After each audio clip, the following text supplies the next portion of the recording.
Civil police ಪರೀಕ್ಷಾ ವೇಳಾಪಟ್ಟಿಯಲ್ಲಿ ಮಾಡಿಕೊಂಡಂತ ಎಡವಟ್ಟನ್ನ ಕೊನೆಗೂ ಸರ್ಕಾರ ನ್ಯೂಸ್ ಫಸ್ಟ್ ವರದಿಯ ಬೆನ್ನಲ್ಲೇ ಸರಿಪಡಿಸಿಕೊಳ್ಳುವಂತಹ ಕೆಲಸವನ್ನ ಮಾಡಿದೆ. ಪರೀಕ್ಷಾರ್ಥಿಗಳಲ್ಲಿದ್ದಂತಹ ಗೊಂದಲ, ಆತಂಕ ದೂರ ಆಗಿದೆ.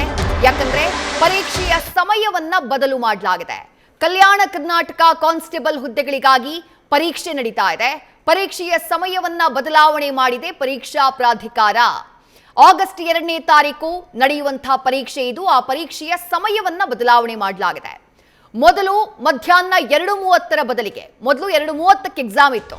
ಸಂಜೆ 4 ಗಂಟೆಗೆ ಪರೀಕ್ಷೆಗಳು ಆರಂಭವಾಗಲಿವೆ. ಬೆಳಗಿನ ಪರೀಕ್ಷಾ ಕೇಂದ್ರ ಹಾಗೆ ಮಧ್ಯಾಹ್ನದ ಪರೀಕ್ಷಾ ಕೇಂದ್ರಗಳಲ್ಲಿ ಅಂತರ ಇರುವಂತಹ ಕಾರಣಕ್ಕಾಗಿ ಹೆಚ್ಚಿನ ಸಮಯವನ್ನ ನೀಡುವಂತಹ ಕೆಲಸವನ್ನ ಮಾಡಲಾಗಿದೆ. ಇಲ್ಲಿಂದ ಅಲ್ಲಿಗೆ ಹೋಗೋದು ಕಷ್ಟ ಅಂತ ಹೇಳಿ ಆಕಾಂಕ್ಷಿಗಳು ಅಳಲನ್ನ ತೋಡ್ಕೊಂಡಿದ್ರು. ಅಭ್ಯರ್ಥಿಗಳ ಅಳಲಿನ ಬಗ್ಗೆ ನಿನ್ನೆ ನ್ಯೂಸ್ ಫಸ್ಟ್ ವಿಸ್ತೃತವಾದಂತಹ ವರದಿಯನ್ನ ಬಿತ್ತರಿಸಿತ್ತು. ಆ ವರದಿಯ ಬೆನ್ನಲ್ಲೇ ಪರೀಕ್ಷಾರ್ಥಿಗಳ ಹಿತದೃಷ್ಟಿಯಿಂದ ಈ ಕ್ರಮವನ್ನ ತೆಗೆದುಕೊಳ್ಳಲಾಗಿದೆ. ಸಂಜೆ 4:30ರಿಂದ 5 ಗಂಟೆಯವರೆಗೂ ಪರೀಕ್ಷೆ ನಡೆಸೋಕೆ ನಿರ್ಧಾರವನ್ನ ಮಾಡಲಾಗಿದೆ. ಬೆಳಗಿನ ಪರೀಕ್ಷೆಗಳು ಮಾತ್ರ ನಿಗದಿಯಂತೆ ನಡೆಯಲಿವೆ. ಒಟ್ಟು 2 ಪರೀಕ್ಷೆಗಳು. 2 ಪರೀಕ್ಷೆಗಳಿಗೆ ಅರ್ಜಿ ಹಾಕಿದ್ದಂತಹ ಅಭ್ಯರ್ಥಿಗಳು ಆತಂಕಕ್ಕೊಳಗಾಗಿದ್ರು. ಯಾಕಂದ್ರೆ ಒಂದು ಪರೀಕ್ಷೆಯಿಂದ ಮತ್ತೊಂದು ಪರೀಕ್ಷಾ ಕೇಂದ್ರಕ್ಕೆ ಇದ್ದಂತಹ ಅಂತರ 70 ಕಿಲೋಮೀಟರ್ನಿಂದ 80 ಕಿಲೋಮೀಟರ್. ಗ್ಯಾಪ್ ಇದ್ದಿದ್ದು 2 ಗಂಟೆ. ಆ 2 ಗಂಟೆಯಲ್ಲಿ ಎಕ್ಸಾಮ್ ಸೆಂಟರ್ನ ರೀಚ್ ಆಗೋದು ಹೇಗೆ? 2 ಪರೀಕ್ಷೆಗಳಿಗೆ ಅರ್ಜಿ ಹಾಕಿದ್ದವರಿಗೆ ಆತಂಕ ಕಾಡೋದಕ್ಕೆ ಶುರುವಾಗಿತ್ತು. ಹಾಗಾಗಿ ನ್ಯೂಸ್ ಫಸ್ಟ್ ಮುಂದೆ ತಮ್ಮ ಅಳಲನ್ನ ತೋಡ್ಕೊಳ್ಳುವಂತಹ ಕೆಲಸ ಮಾಡಿದ್ರು. ಪರೀಕ್ಷಾ ಪ್ರಾಧಿಕಾರದ ಎಡವಟ್ಟನ್ನ ಪ್ರಶ್ನೆ ಮಾಡಿದ್ರು. ಯಾವಾಗ ನ್ಯೂಸ್ ಫಸ್ಟ್ ಈ ಬಗ್ಗೆ ವರದಿಯನ್ನ ಮಾಡ್ತೋ, ಮಧ್ಯಾಹ್ನ 2:30ಕ್ಕೆ ಇದ್ದಂತಹ ಪರೀಕ್ಷೆಯನ್ನ ಸಂಜೆ 4:30ಕ್ಕೆ ಪೋಸ್ಟ್ಪೋನ್ ಮಾಡುವಂತಹ ಕೆಲಸವನ್ನ ಮಾಡಲಾಗಿದೆ. ಆಗಸ್ಟ್ 2ನೇ ತಾರೀಕು ನಡೀಬೇಕಾಗಿದ್ದಂತಹ ಪರೀಕ್ಷೆ, ನಡೀತಾ ಇರುವಂತಹ ಪರೀಕ್ಷೆ ಇದು.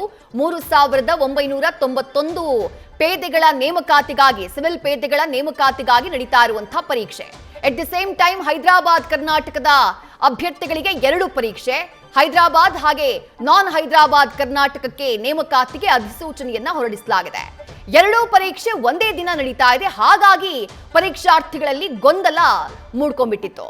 ಆಗಸ್ಟ್ 2ನೇ ತಾರೀಕು ಭಾನುವಾರ ಸಿವಿಲ್ ಕಾನ್ಸ್ಟೇಬಲ್ ಹುದ್ದೆ ಭರ್ತಿಗೆ ಪರೀಕ್ಷೆಯನ್ನ ಕರೆಯಲಾಗಿತ್ತು. ಪರೀಕ್ಷೆಯನ್ನ ನಡೆಸಲಾಗ್ತಾ ಇದೆ. ಮತ್ತೊಂದು ಪರೀಕ್ಷೆ ಮತ್ತೊಂದು ಸೆಂಟರ್ನಲ್ಲಿ. ಅಲ್ಲಿಂದ ಮತ್ತೊಂದು ಸೆಂಟರಿಗೆ ಹೋಗೋದಕ್ಕೆ ಸುಮಾರು 70ರಿಂದ 80 ಕಿಲೋಮೀಟರ್ ಹೋಗಬೇಕು. ಹೇಗೆ ಹೋಗೋದು? ಇರುವಂತಹ 2 ಗಂಟೆಗಳ ಅವಧಿಯಲ್ಲಿ ಇದು ಪರೀಕ್ಷಾರ್ಥಿಗಳ ಆಕ್ರೋಶಕ್ಕೆ ಕಾರಣ ಆಗಿತ್ತು, ಅವರ ಆತಂಕಕ್ಕೆ ಕಾರಣ ಆಗಿತ್ತು. ಬಟ್ ಫೈನಲಿ ಪರೀಕ್ಷೆಯ ಸಮಯವನ್ನ ಬದಲಾವಣೆ ಮಾಡಲಾಗಿದೆ. ಮಧ್ಯಾಹ್ನ ಒಂದು ಎಕ್ಸಾಮ್ ಬೆಳಗ್ಗೆ ನಡೆದು ಹೋಗುತ್ತೆ, ಮತ್ತೊಂದು ಎಕ್ಸಾಮ್ ಮಧ್ಯಾಹ್ನ 2:30ಕ್ಕೆ ಫಿಕ್ಸ್ ಮಾಡಲಾಗಿತ್ತು. ಆ ಮಧ್ಯಾಹ್ನ 2:30ಕ್ಕಿದ್ದಂತಹ ಪರೀಕ್ಷೆಯನ್ನ ಸಂಜೆ 4:30ಕ್ಕೆ ಪೋಸ್ಟ್ಪೋನ್ ಮಾಡಿ ಸದ್ಯ ಕ್ರಮವನ್ನ ತೆಗೆದುಕೊಳ್ಳಲಾಗಿದೆ.